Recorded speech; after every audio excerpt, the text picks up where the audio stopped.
Objectives of this video lecture are to classify different types of fluid flow, to explain their significance in forced convection heat transfer, and how to study forced convection heat transfer phenomena. So different types of fluid flow. As we know that convective heat transfer is closely associated with the fluid flow.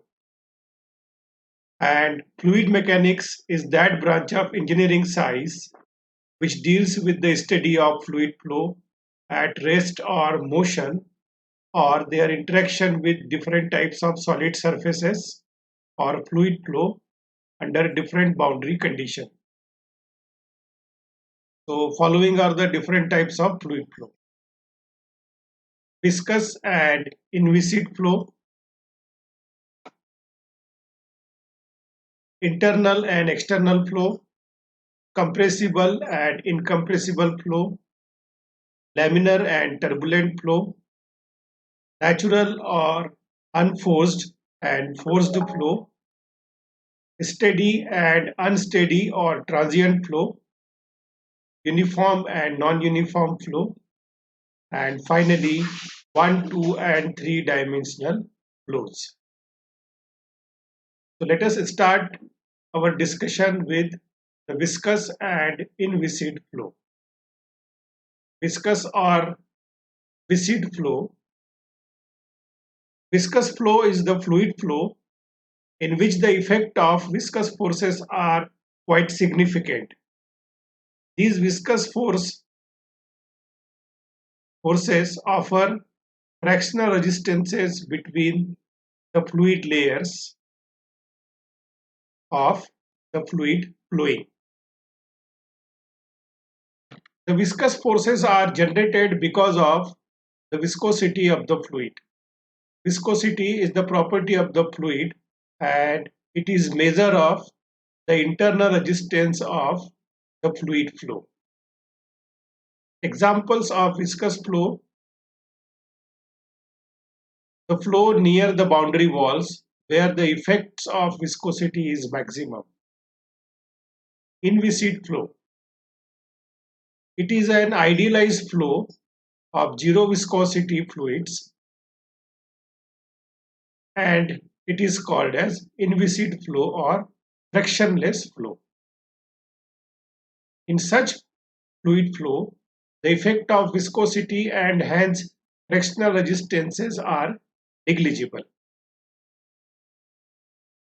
For example, if a fluid is flowing through a tube, so the region near to the wall is a viscous flow region on both sides, and the region in the middle of the tube is inviscid flow region, because near the wall the effect of viscous forces are quite significant.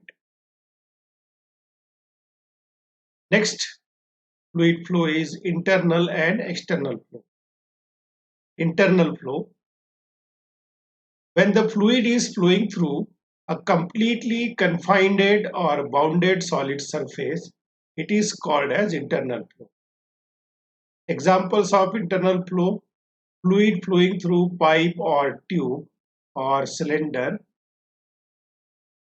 are the examples of internal flow. External flow. The flow of unbounded or unconfined fluid is called the external flow.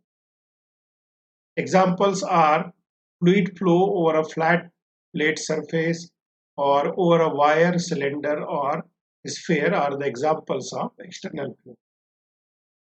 For example, let us consider a tube and water is flowing through the tube.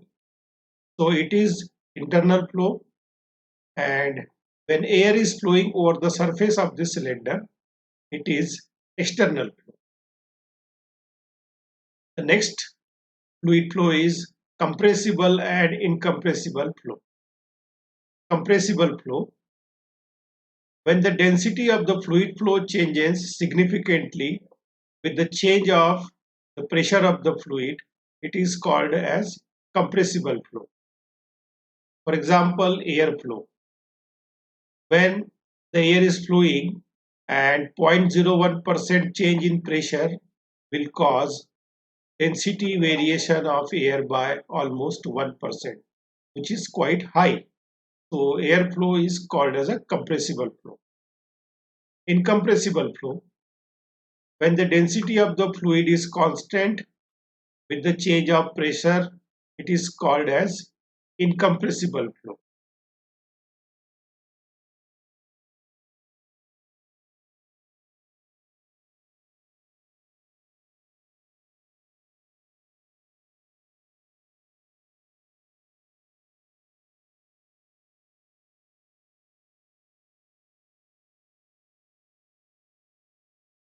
So when the density of the fluid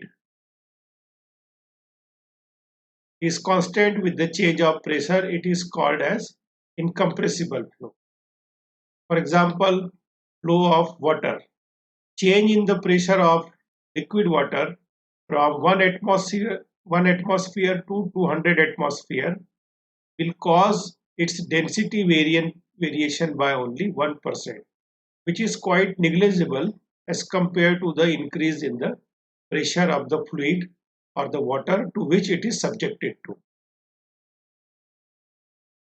Laminar and turbulent flow. The laminar and turbulent flow are very important flow as compared to the forced convection heat transfer. Laminar flow. When the fluid flows in parallel layers with no disruptions between the adjoint layers, it is called as laminar flow. In laminar flow, fluid particles move in highly orderly manner in longitudinal or axial direction only, and no movement of the fluid particle takes place in transverse or lateral direction. There are no cross currents perpendicular to the direction of the flow, nor eddies nor swirls of fluids. The fluid layers flow past one over the another like a lamina, like a playing cards flow over one over another. That way, the fluid layers flow over one another in a laminar flow. Examples: the flow of high viscosity fluids such as oils at low velocities is a laminar flow. Turbulent flow, the flow in which fluid particles are moving in highly disordered manner and characterized by rapid fluctuations of pressure and velocity, is called turbulent flow. The fluid particles no longer move in layers or lamina form, and rapid mixing of fluid particles takes place. Example: the flow of low viscosity fluids like air at high velocity is a turbulent flow.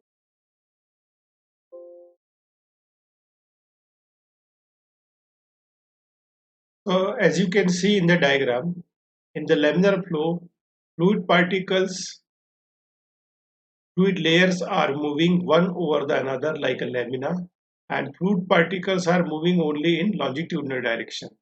There is no transverse movement of the fluid particles, and hence mixing is not taking place. Whereas in case of turbulent flow, the fluid particles are moving randomly in disordered manner, and they can move either in longitudinal or transverse direction, and because of this their mixing is quite possible. Because of this reason, when forced convection takes place in turbulent flow, heat transfer rate is very high as compared to the laminar flow in forced convection. Natural or unforced and forced flow. So natural or unforced flow. In natural flow, fluid motion is created due to natural means like buoyancy effects or thermosiphoning effects. These effects cause heated fluid which are lighter to move in the upward direction, and cold fluid which are denser and heavier to move in the downward direction. Examples: the flow of water in a solar water heating system. Force flow: when the fluid is forced to flow over the surface or within the tube with the help of the external mechanical agency like fan, pump, blower or compressor, it is called as the force flow. Examples: the flow of natural gas or petroleum across the country. Steady and unsteady or transient flow. Steady flow. The term steady means no variation with time. No variable, no change in variable take place with respect to time. So when during fluid flow, mass flow rate of the fluid remain constant with respect to time, it is called as steady flow. Examples: the flow of fluid flowing through the turbines, compressors, boilers, condensers, and heat exchangers are example of steady flow. Unsteady or transient flow. The term unsteady means continuous variation with respect to time. Please read this as unsteady. In an unsteady flow, mass flow rate of fluid varies continuously with respect to the time. Example: charging and discharging of tank is the example of unsteady flow. Uniform and non-uniform flow.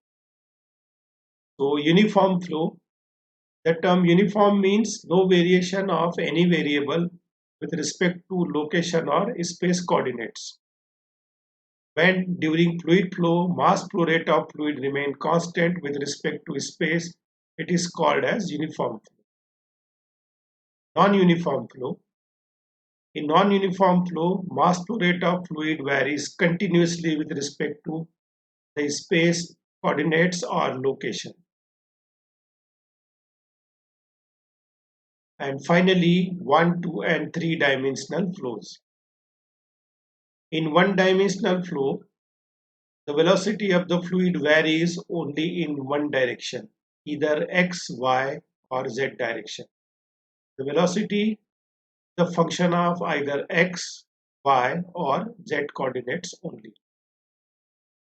For example, flow of fluid through a pipe is one-dimensional flow because fluid particles are flowing only in axial direction, that is x direction.